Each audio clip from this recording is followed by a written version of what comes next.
سيد الأنبياء والمرسلين وعلى آله وصحبه أجمعين، أما بعد، أعوذ بالله من الشيطان الرجيم، بسم الله الرحمن الرحيم.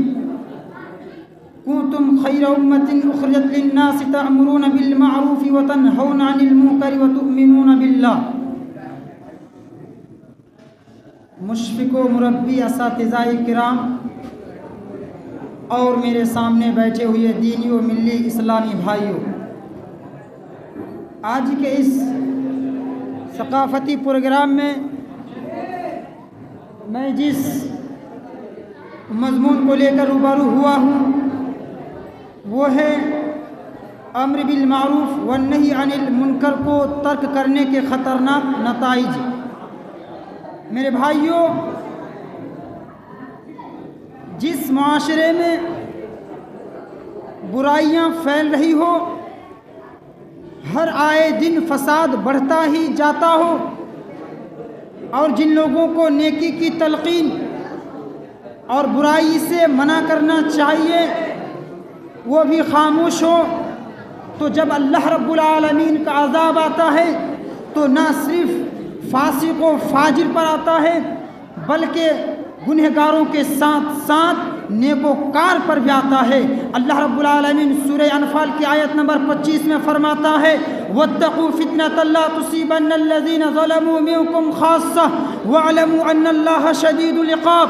کہ مسلمانوں، مومنوں، تم اس فتنے سے ڈرتے رہو، اس فتنے سے بچو جس کا اثر تم میں سے صرف ظالموں تک ہی محدود نہیں رہتا ہے. وَاعْلَمُوا أَنَّ اللَّهَ شَدِيدُ الْعِقَابِ. اور تم جان لو کہ اللہ رب العالمین بڑا سخت، اللہ رب العالمین کا عذاب بڑا سخت ہوتا ہے. اس آیت کریمہ کی تفسیر میں مفسرین کرام لکھتے ہیں کہ اس سے یہ فتنہ جس سے ظالم اور غیر ظالم سب دو چار ہوتے ہیں، اس سے مراد وہ لوگ ہیں کہ جب معاشرے میں برائیاں ہو رہی ہو اور اچھے لوگ خاموش ہوں، تو جب اللہ رب العالمین کا عذاب آتا ہے تو اچھے اور برے تمام لوگوں پر آتا ہے. اسی لیے اللہ کریم فرماتے ہیں ان الناس اذا رأوا الظالم فلم يأخذوا على يديه اوشك ان يعمهم الله بعقاب منه ثم تدعونه فلا يستجاب لكم. اللہ کے نبی فرماتے ہیں کہ جب ایک ظالم معاشرے کے اندر ظلم کرے گا، معاشرے میں تباہی مچائے گا اور اس میں اچھے لوگ اس ظالم کو روکیں گے نہیں، تو اللہ رب العالمین بہت جلد تمام لوگوں پر اپنا عذاب نازل کر دے گا.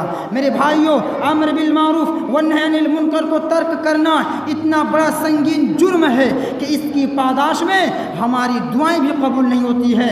جامع ترمذی کی روایت ہے، اللہ کے نبی فرماتے ہیں والذی نفسی بیدہ لتأمرن بالمعروف ولتنہون عن المنکر او لیوشکن اللہ ویبعث علیکم عقابا منہ ثم تدعونہ فلا يستجاب لكم. اللہ کے نبی فرماتے ہیں قسم اس ذات کی جس کے ہاتھ میں میری جان ہے، میری امت کے لوگوں، تم ضرور بھلائی کا حکم دیتے رہنا اور لوگوں کو برائی سے روکتے رہنا.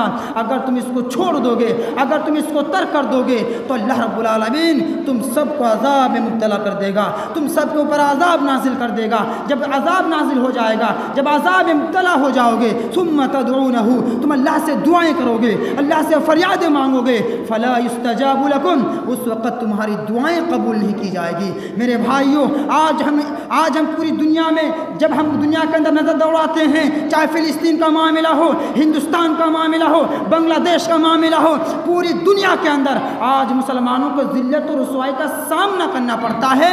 آج مسلمانوں کی، آج ہماری ماؤں بہنوں کی عزتوں کو تار کیا جا رہا ہے.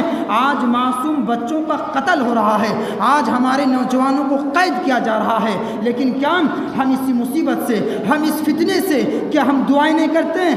آج مسلمانوں کی عزت و آبرو کے لیے، آج مسلمانوں کی تحفظ کے لیے مسجد حرام میں دعائیں ہوتی ہے، مسجد نبوی میں دعائیں ہوتی ہے، لیکن آج ہمارے اور آپ کی دعائیں قبول کیوں نہیں ہوتی ہے؟ کیونکہ ہم نے امر بالمعروف والنہی عن المنکر کو چھوڑ دیا.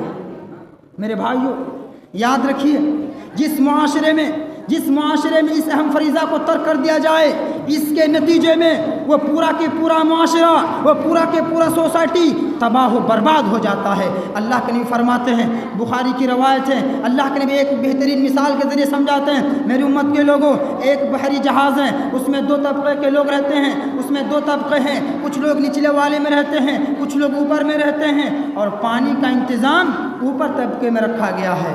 اب نچلے والوں کو پانی لینے کے لیے اوپر جانا پڑتا ہے، جس سے اوپر والوں کو تکلیف ہوتی ہے، نچلے والوں کو بھی پریشانی ہوتی ہے۔ اب